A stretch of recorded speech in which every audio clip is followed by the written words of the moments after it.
Welcome back to this channel. इस video में हम प्रूफ स्ट्रेस के बारे में पढ़ेंगे। प्रूफ स्ट्रेस क्या है? तो प्रूफ स्ट्रेस जैसे कि इंजीनियरिंग स्ट्रेन डायग्राम में हम पढ़े थे कि एक पॉइंट आता है, यील्ड पॉइंट, जहाँ पे कि वो इलास्टिकली डिफॉर्म होने के अलावा वो प्लास्टिकली डिफॉर्म होता है। मतलब कि वो पॉइंट के बाद से, यील्ड पॉइंट के बाद से प्लास्टिकली डिफॉर्म होता है, मतलब कि वो अपने ओरिजिनल स्टेट में नहीं आता।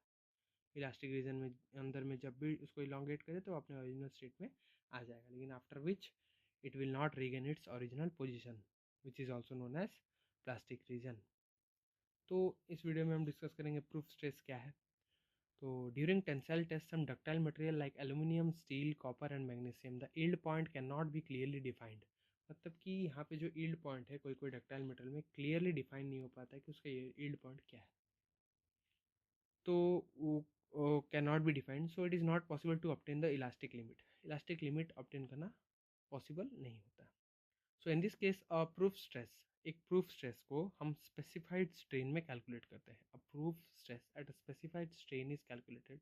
The strain value for the calculation of proof stress is specified as a small percentage, that is 0.2% of strain, and then a parallel line is drawn from that point and it touches and where it is touches is known as proof point, and the point corresponding to the point is known as proof stress। मतलब कि यहाँ बोला जा रहा है कि एक ductile material में जो भी स्लोली डिफॉर्म हुआ तो उसमें इलास्टिक डिफॉर्मेशन को, जो यील्ड पॉइंट को डिनोट करना, जहाँ पे इलास्टिक से प्लास्टिक में वो जाता है मटेरियल, डिनोट करना थोड़ा मुश्किल है, जो कि पॉसिबल ही नहीं है यहाँ बोला जा रहा है। तो हम क्या करते हैं कि एक प्रूफ स्ट्रेस स्पेसिफाइड स्ट्रेन में लेते हैं। क्या होता है? वो स्ट्रेन का 0.2% का वैल्यू होता है। फिर वहाँ से एक पैरेलल लाइन ड्रॉ करते हैं। जहाँ पे वो पॉइंट जाके पैरेलल लाइन टच किया ये कर्व से, वो पॉइंट को हम प्रूफ पॉइंट बोलते हैं। और वो पॉइंट जो यहाँ पे प्रूफ पॉइंट में कॉरस्पॉन्डिंग हो रहा है, प्रूफ पॉइंट में, ये कर्व में, वो उसको बोलते हैं प्रूफ स्ट्रेस।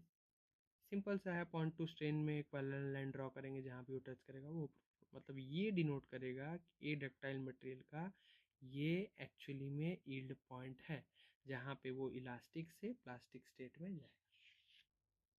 देखिए यहाँ पे ये डक्टाइल मटेरियल होता, ये कर्व शो नहीं करता, पूरा स्टीफ कर्व, पूरा स्लोली कर्व डिफाइन करता, तो हम डिराइव नहीं कर पाते कहाँ से वो प्लास्टिक डिफॉर्मेशन में गया। तो वहाँ पे हम एक 0.2% स्ट्रेस लेके एक पैरेलल लाइन ड्रॉ करेंगे, तो ये ए पॉइंट में टच करेगा तो ये हो गया यील्ड पॉइंट। जैसे यहाँ पे दिया गया है पॉइंट जो है ये यील्ड पॉइंट है। ये स्ट्रेस है, स्ट्रेन है, 0.2% ऑफ स्ट्रेन लेंगे, पैरेलल लाइन ड्रॉ करके टच करवाएंगे। तो आगे पढ़ते हैं कि रेजिलियंस क्या है और प्रूफ रेजिलियंस क्या है। तो रेजिलियंस में हम पढ़ेंगे कि रेजिलियंस में it is the capacity of material to absorb strain energy. It is the capacity of material to absorb strain energy within the elastic limit. जो भी स्ट्रेन एनर्जी वो एब्जॉर्ब करेगा within the elastic limit, उसको हम बोलेंगे resilience. Proof resilience क्या है? It is the maximum energy absorb by the body up to the elastic limit. यहाँ पे जो मैक्सिमम एनर्जी वो एब्जॉर्ब करेगा up to the elastic limit, उसे हम कहेंगे proof resilience. Resilience differ from the proof resilience because the strain energy is absorbed within the elastic limit। यहाँ पे within the elastic limit जो भी strain energy absorb होगा, लेकिन in proof resilience strain energy is absorbed up to the elastic limit। up to the elastic limit में proof resilience में energy, strain energy absorb होगा।